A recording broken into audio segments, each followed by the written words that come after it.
Hey, friend. In 1989, Dr. Faye Niviadomsky had 50 cents in her bank account. She had 4 kids under 18. She had an abusive husband who had drained the family finances. She was a dean at a university in Lebanon during the Civil War. So she was going to work in an active war zone every single day. Her mother had just died of breast cancer, and she looked at all that and made a decision. I'm going to start a business. Not because she felt ready, not because she had a safety net, not because she had permission or support or any of the things we tell ourselves we need before we do something big. She simply decided that failure wasn't an option. And then she actually did it. She built a consulting firm. She got her kids through school. All 4 of them ended up in Ivy League universities. She survived cancer herself. She has navigated being a woman building something in a culture that was not set up for her to succeed. And at 78, she just published her first book about all of it. But here's what I think is wild. Dr. Faye always says that the hardest part of that whole journey wasn't surviving the Civil War or the cancer or business failures. The hardest part was learning to trust herself, learning that the belief system she'd accepted about who she was supposed to be, what she was supposed to do, what was possible for her. Those were all lies she had to consciously choose to stop believing. And she has spent the last few decades helping other women figure out the same thing. And so we sat down this week and we talked about something that I am obsessed with. We talked about the fact that women don't have necessarily a confidence problem. We have a belief problem. We've been conditioned since bedtime stories to be small, to be silent, to wait for someone else to validate us or to rescue us. And then we spend our whole lives wondering why we're not getting what we want, not realizing that we're the ones actually stopping ourselves. In this conversation, Dr. Faye is going to walk us through how that conditioning works, why women are brilliant at living small, even when they are built for something bigger, and what actually has to change in order for you to step into your own power. I promise you, this is not some motivational fluff. It is going to be the real work. And I think it is going to shift something for you. Welcome back to the Well-Lived Society. I am so excited to have a very special guest on here, Dr. Faye Niviadomsky. Did I say it right, Dr. Faye? Okay, you got it. Okay, we're doing our best. So everybody already heard your amazing bio, but I always like to start the show by asking my guest, what is something interesting or something we should know about you that I wouldn't get from your bio? I think what is interesting is that I describe myself as somebody who can fit in anywhere, and I come from nowhere. And the reason I say that is that I grew up in Jamaica, in the Caribbean, which is very far away from where I live now. I live in Lebanon. My parents were Lebanese. I lived in New York. All my children are in the United States, scattered all over California, Florida, and New York. And I'm not quite sure exactly how I would define myself other than a cocktail of cultures. And I love that because what it does is it allows me to feel comfortable everywhere. What it doesn't do is allow me to fit into a neat little box, and that can sometimes be uncomfortable. Okay, I love this. I've heard some people describe themselves as global citizens or world citizens. And so I think I really love that. I love this idea of being so cultured and being able to fit in, but then also it is challenging when you don't fit nice and neat into a little box. I know that's not necessarily why you came on, but I would love to explore that. How do you navigate that when it's like you can fit in, but you also don't fit in exactly? How do you navigate that? What it has done for me, and it's not a prescription for anybody else, it has made me very alert and conscious of the fact of how important it is to understand who you're interacting with, understand the context in which they live. And you find that out sometime with very strange experiences.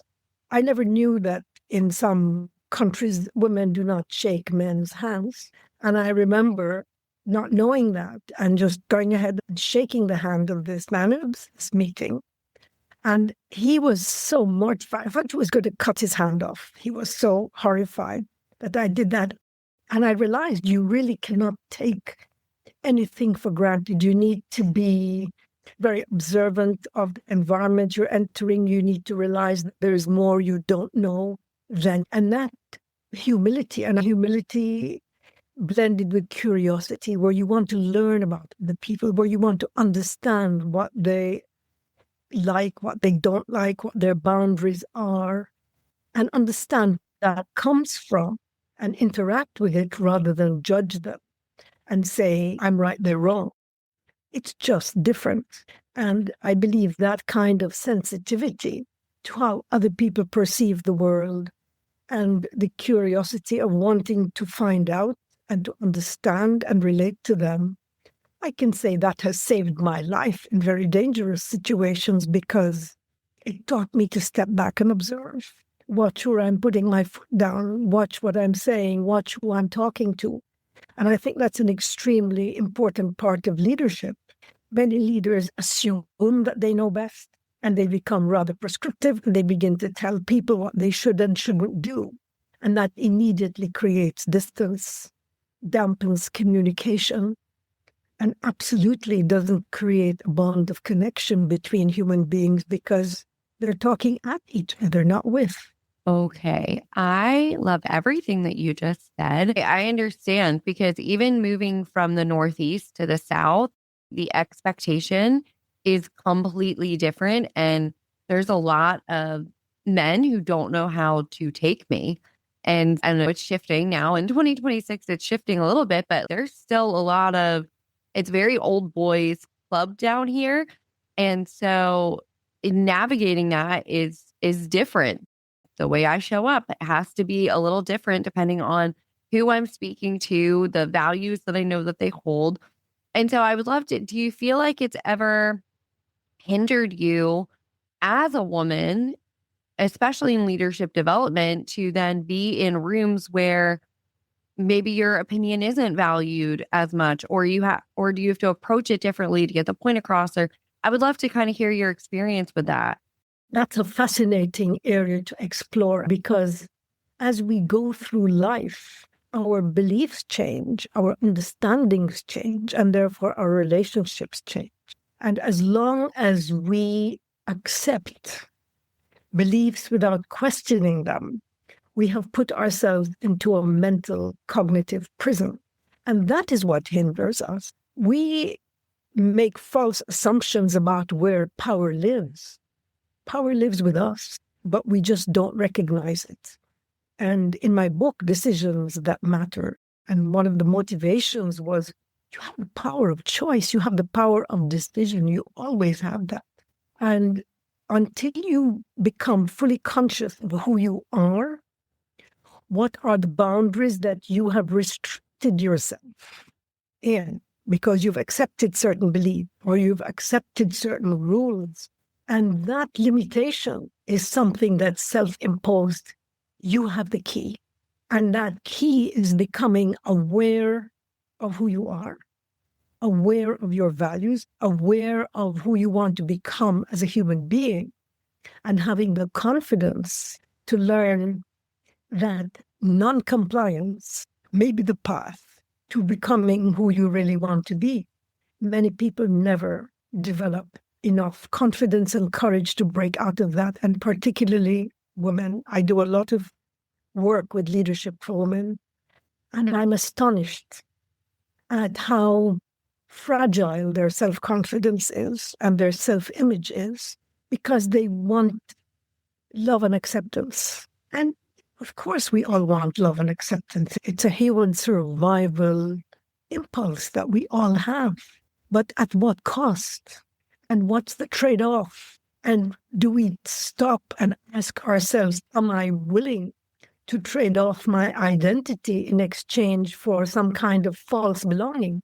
And that's what I explore in depth in my book that says Decisions That Matter, how to rethink, reimagine, reset your life, because we have power. We just never use it because we're not aware. We think there's somebody who's going to give it to us. We need permission, that we need acceptance. There is never going to be a time when everybody loves us. It will never happen.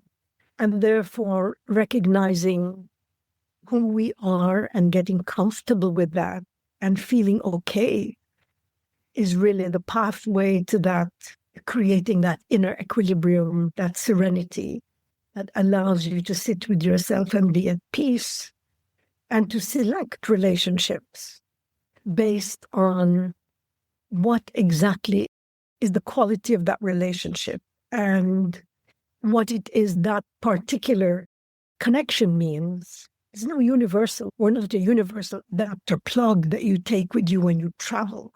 It's our ability to really look outside of ourselves, to really observe the context, to be interested enough in the person in front of us to want to engage. And that changes everything. Wow. Okay. There's so much that you talked about in here. I'm like, man, I already know I want you on for another episode because there is so much we could dive into, especially with women and leadership and this idea of being accepted and loved and stifling our voices. And I know you talked about too earlier, just also sometimes we have to out of a necessity for safety. And it's very interesting, right? In the brain, our brain can't distinguish somebody not liking me versus being chased by a bear. It's the same fight or flight in our body.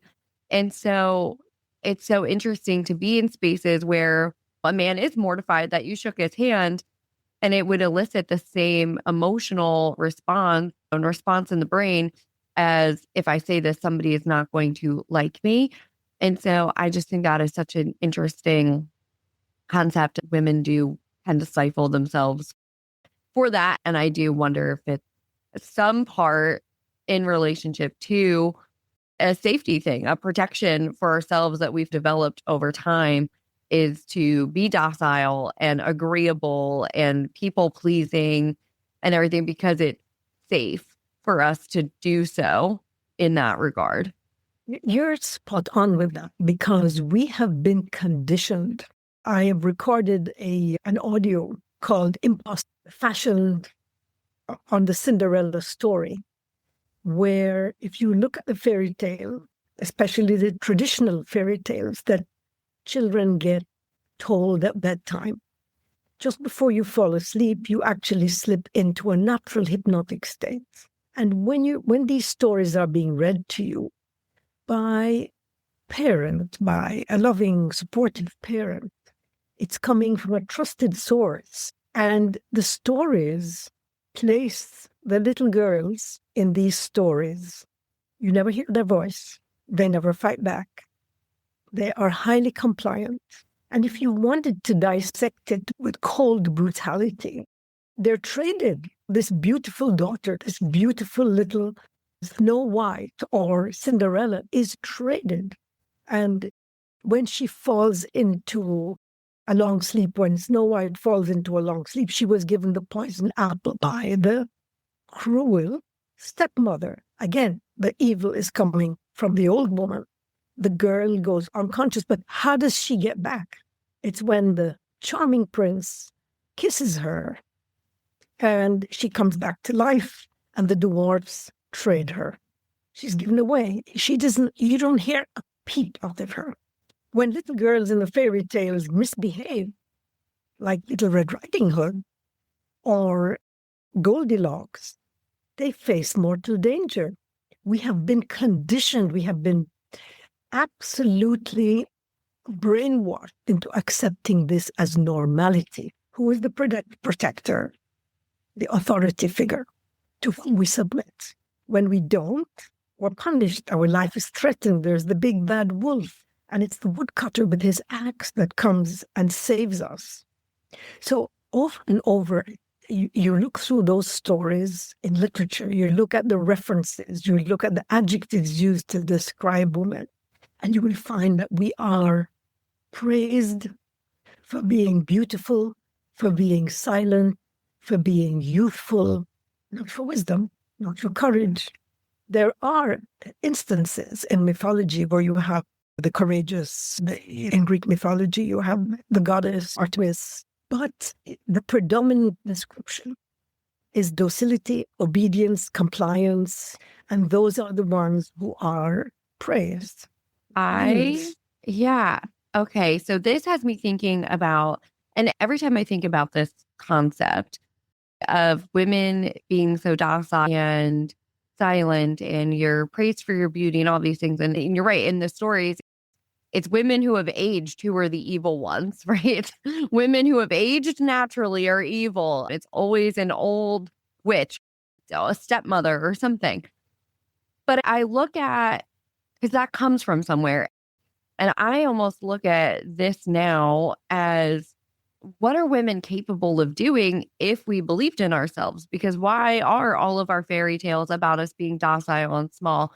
Why are policies in many countries meant to stifle women? I think it was Afghanistan they passed a law now that women are not even allowed to go to the market anymore by themselves. You are not allowed to, I think it was just a couple of days ago. You're not allowed to go to the market anymore. And if a merchant sells to a woman in Afghanistan, they face imprisonment. And so women really, that was their only kind of outlet really before, after they took away education and everything. And so there is this fear around collectively, globally, I think, around what women are capable of, which makes me so sad then when I see, especially women in countries like the United States or in European countries where you do have freedom and you do have the ability to use your voice, to then let this misogynistic viewpoint of women stifle us from doing what I think we're capable of doing if we actually just believed in ourselves. Yes, I think in many cultures you have very explicit legal limitations or religious limitations on what women can and cannot do. In other countries, it's far more subtle, or we say there is equality, and we take the. But look at the astonishment. This person has done, and it's a woman. What's the underlying assumption when you currently are praising someone who has achieved something extraordinary, and you find it more extraordinary or notable because it's a woman? The underlying assumption is that's not the norm. And so the deeper level of belief hasn't changed. It's just not a physical limitation. You can go to a university and you can study. One of the chapters in my book is competence is genderless. And if you look around the world and you look at how many monuments in cities around the world, famous cities around the world, how many of them are dedicated to women heroes? You might find mythological figures holding a sword or something, or an eagle. But if women are portrayed in public places and city squares and towns, it's usually as an extension of the male hero. And the heroes we have in our monuments that people see, and you have this peripheral subliminal learning that we take in unconsciously. The hero is a warlike male, is an alpha male. That's who can protect you. That's who the leader naturally is. And if there is a woman leader, it's a source of astonishment, or the other thing, a source of ridicule or really bad jokes and bad taste. Yes. Okay. So I just was at, what was it? Maybe a year ago, we were doing something with Junior League, and they shared a statistic that blew my mind. There are in the United States more statues dedicated to dogs in the United States than to women. Yeah. Dogs. I can believe it. It's terrifying. And I think women, especially some of the messaging, we tend to take some of the civic work that we do and the volunteering that actually the advocacy work that we do, or the leadership roles that we hold, and we're very dismissive of them. Because it's a very interesting, because what we were talking about is it's outside of the norm, right? When people say, oh, well, woman did this, or I know I just did an interview for something and I had a lot of questions about my capabilities as a woman. How are you able to be a mother? How are you able to, going back to graduate school, they're like, how are you getting all of these things done and balancing and juggling? And I'm like, would you have asked my husband that? Probably not. And so there is this underlying, are you capable type of conversation that I think is happening. And so then we're conditioned with this. And I think as women, we know that we're capable of doing a lot. We can be wives and mothers, and we can make really terrifying decisions like you've had to make out of necessity. And we are so much more capable than people get us credit for. But the societal messaging is that we are dismissive of our accomplishments and the amount of roles we can hold and how we're able to do it well. I always joke with my husband, I'm like, there's a reason men were the first draft and women were the second. So I'm like, Yes. yeah, I'm like, God fixed some things. I was like, these women are very capable. And so it's very interesting when I literally just last week had that experience where people were astonished that I'm able to do so much as a woman and still be present for my family and all of these things. And so that language is very prominent still. Think about how the legal system, the employment system, social system doesn't support women who belong to the 21st century or who are even in the 20th century. One of the most difficult jobs on earth is to be a good parent, to be a good mother, because I think mothers spend more time because of the limitations, because of the relationship, because of the biological connection with children. And I think the greatest leadership lessons we learn come from parenting. Conflict resolution, supply chain, home management, economics, budgeting, all of those things we learn when we are managing our home, our families, and we get penalized for that when we go back to work. So if you take a year or 2 years off and you've been parenting, but it doesn't mean that your brain has atrophied. You're still reading, you're still learning, you're still doing stuff. You haven't let go. When you go back to your job, you're penalized. It's as if they assume that because you were parenting, somehow you have lost a part of your ability, your competence, and they set you back. Why? In fact, I would say we should be recognized and rewarded for going through the kind of challenges that it takes to be an effective parent. It's a tremendously challenging job. We learn a lot from doing that. And I see a lot of people who call themselves CEOs behaving like 3-year-olds. So I don't see why we wouldn't get credit for knowing how to handle those kinds of situations. Oh my gosh, I agree. Right. I definitely have seen, I just was telling somebody I had an experience at my last real corporate job where men literally threw a tantrum and graffitied all over my office because they didn't like what I had to say. So they threw a legitimate tantrum. And I was like, this is like dealing with children. And yes, I just did an episode on this, on how we can use our volunteer experience and other things that we're doing to change careers or to make career pivots or whatever it is we're trying to explain a gap on our resume. I'm like, if you're volunteering and you're handling the budget for a nonprofit, those are a lot of skills that you have. And so you should lead with these skills that you have acquired because, like you said, our brain doesn't just atrophy. We don't become vegetables when we suddenly become parents. I think we actually take on more skills, more responsibilities. Our time management skills get better. Everything, I think, gets better when you are an active and involved parent. And yet, you're right, as society, we tend to shun that experience, which disproportionately impacts women, of course. We accept that as women because think of what happens when someone is writing their resume and they are looking at, how do I explain this 1 year or how do I explain this 2 years I was out of work? And why should we need to explain it? Why shouldn't we be able to say what we learned and gained in this time and how that would transfer to the corporate world, limiting choices, resolving conflicts, managing very scarce time and doing many things because you have to be super organized to be able to do all the things you're doing.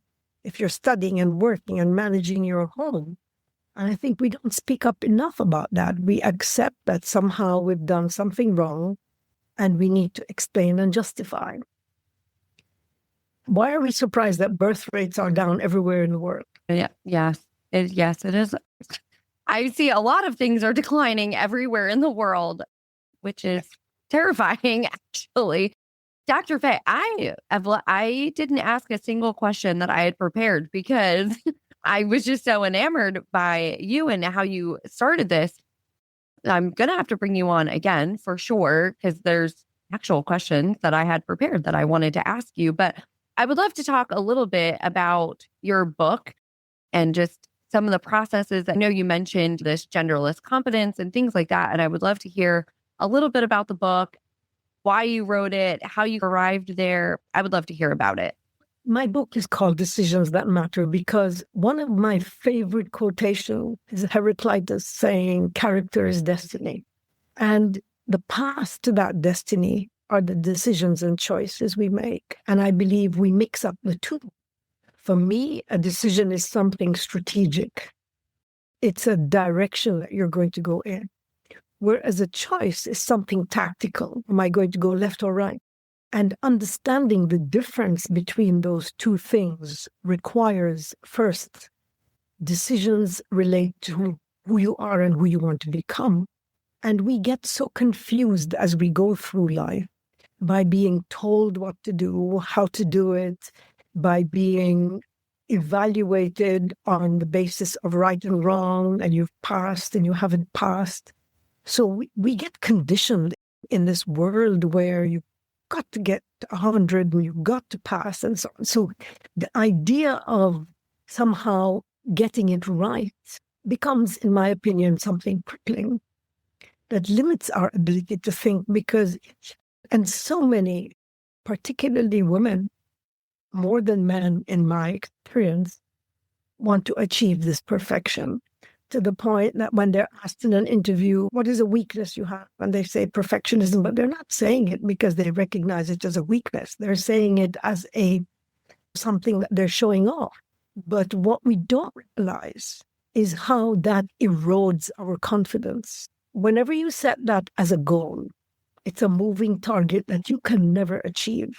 And what can we feel when we have a target that's unachievable? Except a sense of failure, a sense of not being good enough. So we're constantly eroding that capital that should be building our confidence because we don't seem to be able to get it right. So one of the things I wanted to say in my book is that we have the power of choice and we need to understand what that means. The second thing is we need to understand what beliefs we have taken on board from family, from parents, from education that have become a cognitive prison. And we need to free ourselves from those by examining which ones serve us and which ones don't. None of us know what's right and wrong. We know what works. We know what supports us. We know who we want to be. We know that a certain step on this path will take me to my destination. And having the courage to go into that self-discovery, knowing who you are, knowing what matters. What did I really want to do when I was much younger? What did I dream of? What happened to those dreams? Where did they evaporate? And when did I become this people pleaser that lost herself? So I talk about the three pillars of real leadership, and that's competence, making sure that you absolutely are competent, that you know what you're doing, that you constantly learn and evolve because things become obsolete very fast, especially in today's world. So you need learning is a superpower that you need to keep cultivating no matter what age you're at, because your brain remains active and agile if you use it, just like your muscles remain agile if you use them. The second thing is courage, because you may know what's right and you may be very competent, but you don't dare to take a decision that you know you should because you don't want to suffer rejection. You don't want to be unloved, so you comply, you submit, and then you become a very unhappy person because you're not aligned with your own values, and you will develop psychosomatic illnesses from that constant misalignment. This is not who I really am, but I need to comply. And the third piece is compassion. And the first person you need to be compassionate towards is yourself, recognizing that you're human, forgiving yourself for not achieving perfection, not being right, because it's an unachievable, ridiculous, unrealistic goal. You need to get rid of that belief that has limited you. And so my book goes through this journey of how to get to the point where you find the key to unlock that mental prison you've been living in and free yourself to become who you want to be without trying to fit the template prescribed by somebody else. And what defines us? Just to think of the spiritual erosion we suffer from commercialization and monetization of everything. It's not a coincidence that the weight loss drugs have been blockbusters. It's not a coincidence that anti-aging creams and colorings, they're preying on our feeling of inadequacy. If you're not looking quite right, if you're not the right size, if you're not the right shape, if you're not the right color, you're not good enough. People buy whitening creams that are disastrous for their skin because they just want to get a few shades lighter. That's so sad that these feelings of being good enough have become sources where people can leverage that sense of inadequacy and that sense of not being good enough to capitalize on selling us products and services, which don't work. So it's that desire to say, do not give your power away. Recognize that only you are in a position to take charge of your life. No one can give you power because no one has it to give away. It's only when you recognize that you have that power of choice, that you can make your own decisions, that you discover who you really want to be, whether you want to stay at home and not work or become a rocket scientist. It's your choice. And neither of these choices are superior to the other. But getting there takes a lot of, as I said, competence, courage, and compassion, and not looking at other people, not saying, I want to be like someone else. No, be like yourself, because that's the only time you achieve that peace and serenity. And that's why I wrote the book. The front of my book has a phoenix on the cover. And the reason I have the phoenix is because I have had to recreate myself after so many disasters. And I know it's possible. It's possible if we are determined to remain alive, to remain active, to become the best version of ourselves that we can, and to be compassionate to the people, to try and understand them, to learn about the world rather than being in a limited little world where we judge others and imagine that somehow that gives us a sense of superiority. So my book was really a book about people daring to be themselves and doing it with courage and with a full heart. Wow. Okay. Dr. Faye, you are just amazing. You're amazing. Like I said, I feel so bad. I had a list of questions. I wanted to talk about your backstory, but I'm like, I'll be here another 2 hours and I don't want to keep you that long. So I have to have you back because your story is so fascinating and just everything you've walked through to get here and this reinvention of yourself over and over. I've done it several times where I've had to start over again in new states, new cities, new people, new everything. I know you've done it with countries. You've just moved all around. So your move has definitely been bigger than mine. But I cannot tell you how much I value and appreciate your insight and just this conversation today.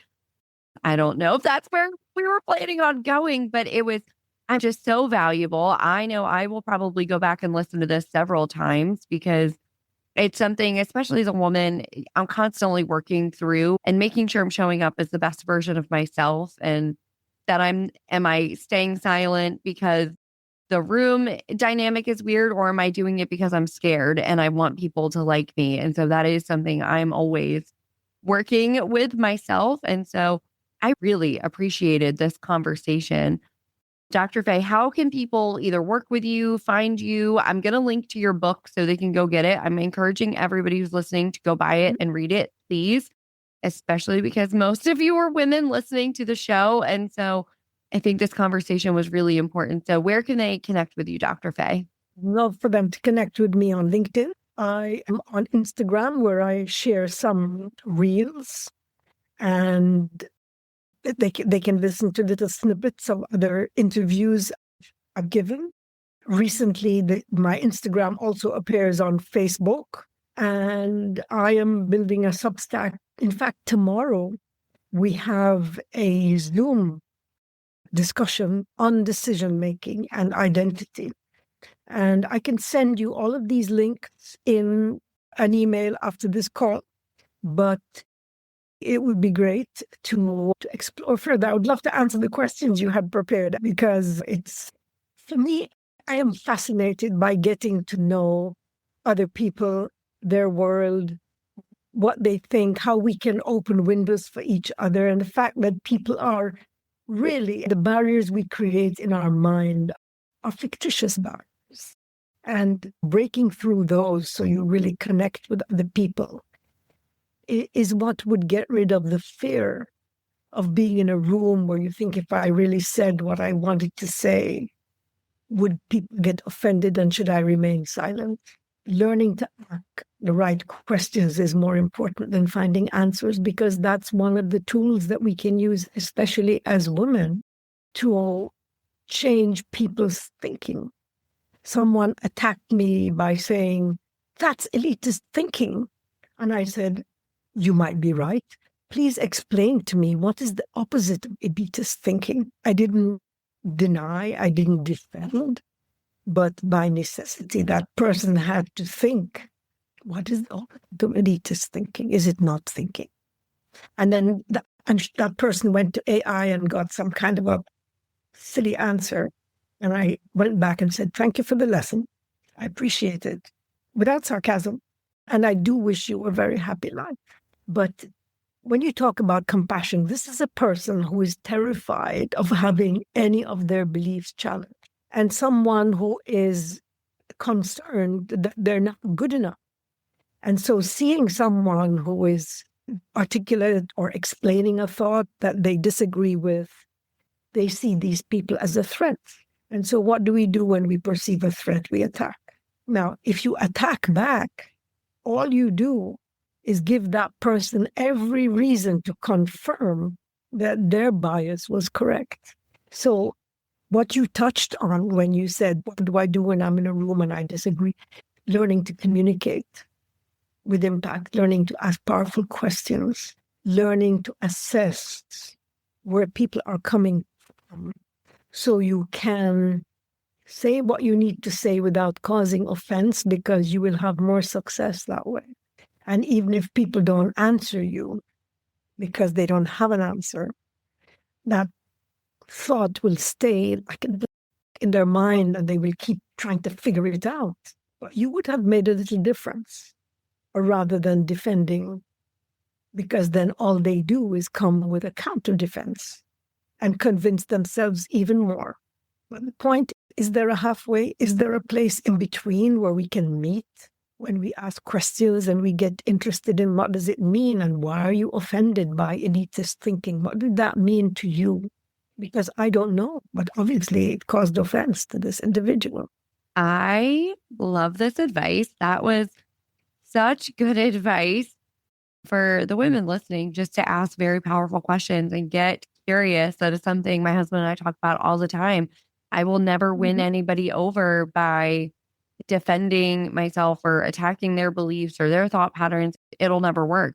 And like kindness and compassion go a very long way for getting the results that you are hoping to achieve and just getting to know people. I have friends who do not think in any way, shape, or form the way that I do, or look the way I do, or have a lifestyle the way I do.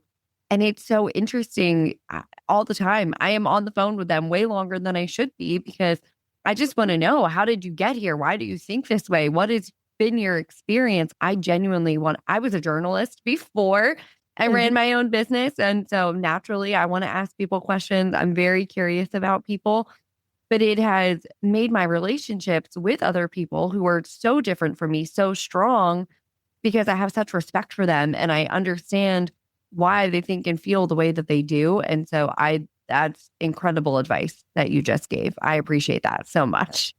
It was lovely talking to you. And I certainly would love to have another conversation whenever you're ready. Absolutely. I'm going to email your team after this so that I can tell them to book you again so we can deeper dive on the things that I really was excited to bring you on for. But this conversation was just so rich. And I thank you so much for this. I think the women listening are going to love this. So again, just thank you so much for being here, Dr. Faye. I appreciate you.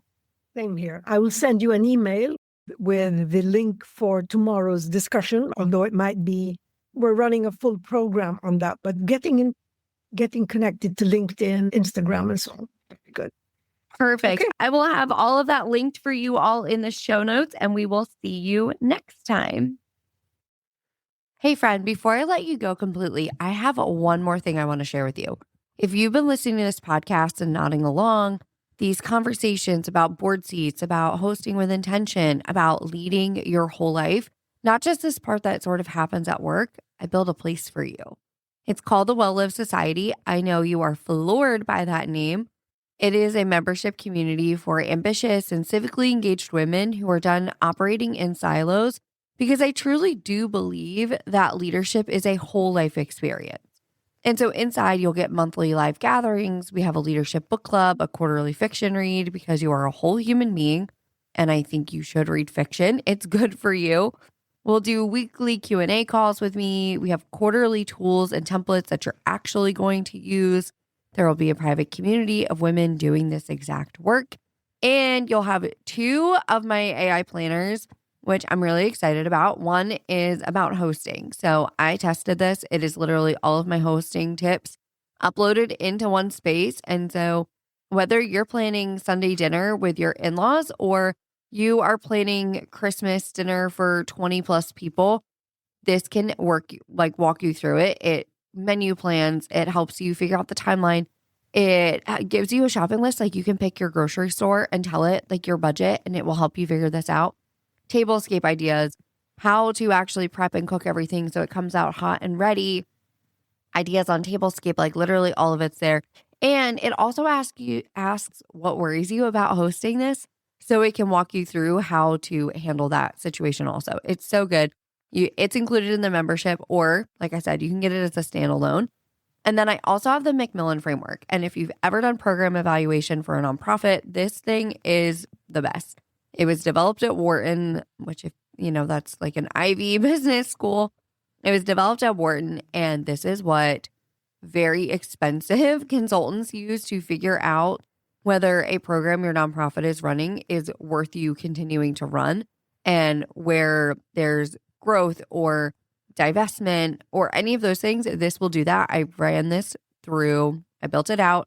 Again, took everything I've learned from graduate school, not just in this framework, but what I've learned doing other classes in graduate school, built this out and ran several nonprofits that I'm a part of through it, and got really good, unique insight for each of them. And I even changed whether I was like a prospective board member or I was the executive director, and the output was different for each of them, which I thought was really great. So again, it's included, or you can get it as a standalone. And so right now, founding members get all of the membership for $397 a year. After August 1st, it's going to go up to $597. The community goes live July 1st, and founding members will get in first. So you will get a notification when the community is up and active and ready for you. And you'll get to hang out a full month before content's really dropping and before the rest of the world kind of gets in. And so I'm excited because you'll get to help shape the content and the conversation. And I think that's really special. And so the link for that is also in the show notes. And then one final ask. If this podcast has added anything to your life, will you please leave a review? The algorithm likes it. It takes 2 minutes of your time, and it literally changes how much the algorithm wants people to find the show. And so I would appreciate it. I know the women that you know and the women who will find the show will appreciate you doing that. So thank you so much. And I will see you next time. Toodaloo, friends.